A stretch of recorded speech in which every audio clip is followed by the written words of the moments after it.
Hello fellow crafters. I'm going to share with you a box that I made and my friend Dee Dee helped me construct. Originally, if you go back a ways, you'll see a couple of these I made for gifts, and this is the one I made for myself. Marian Smith had done a Ustream video on how to make this little photo box, and she had put the gears here to tuck down the top into it so it would hold it, and I just used this cute little charm that someone made me and clip it on there to hold it. And it says photos on the front, and when you open it up it folds out like this. And I made these little tags that have marking, what's inside. Like this is my dog Maggie, and that, that's my dog Molly. And let's see, this one says us, which is actually they're a little messed up because I took them out to construct. Like this one says Brandon, and that's a picture of me and my son. And then in here I put some of my CDs from Hawaii, Chicago, that I had developed at the time. Now pretty much all my pictures are on my computer. So this is what I made the first time. In the size. The size is, I think, a 6x6 this way. So let me show you what I created. And this is, let's see, 12 by 9. I don't have my ruler and I hate to walk away and go get one, so I'll put the actual measurements to this below. And honestly, I know everybody says that and sometimes people don't do it. If I forget to do it, just remind me if you really want to know what the measurements are. So here is the box, and how it was constructed is basically just like a file box. You have this side here, this one, this one, this one here, and then the flap.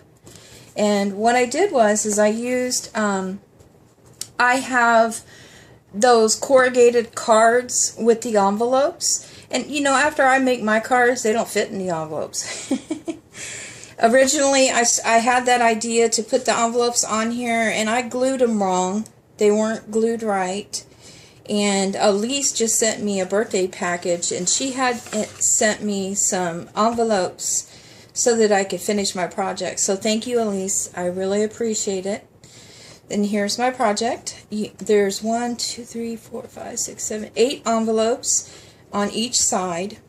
And what my plan is I have so many die cuts from swaps that I've done, or people that have dies that I don't have, and I'll cut them out, and some people will send me some, and they end up in my I have this big drawer, it's just full of them. So what I came up with this idea is so that I can have this accessible to pull out some dies when I need them. Like here's some gears, and then here is the stopwatch. And then my friend at the scrapbook retreat that I was at, she had cut me out some birds and gave me those. And what I'm going to do is I'm going to punch little tabs and just glue them to the very back so that I can flip through and maybe stagger them, like have a tab here, here, and here, and then go this way and this way, so that I know what's in each pocket. And I really love it. It is so nice. And I used Velcro to close it with, because eventually it's going to be pretty full and I won't have to line it up. But I decorated it with some really pretty trim that I got from my friend Marie. And then this is some Prima Recollections bling that I cut off the trim it came with.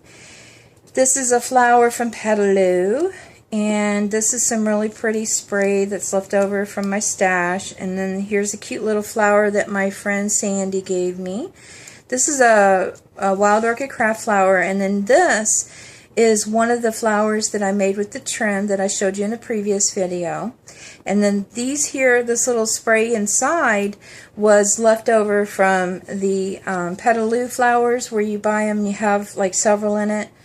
And then this one is a rickrack flower that I made, And there's a lot of tutorials out there on how to make these. This is a little bumblebee that my friend Christy gave me at the scrapbook retreat I went to this weekend. She made it, I think she made it with resin in her mold and then brushed it with some gold. I just loved it.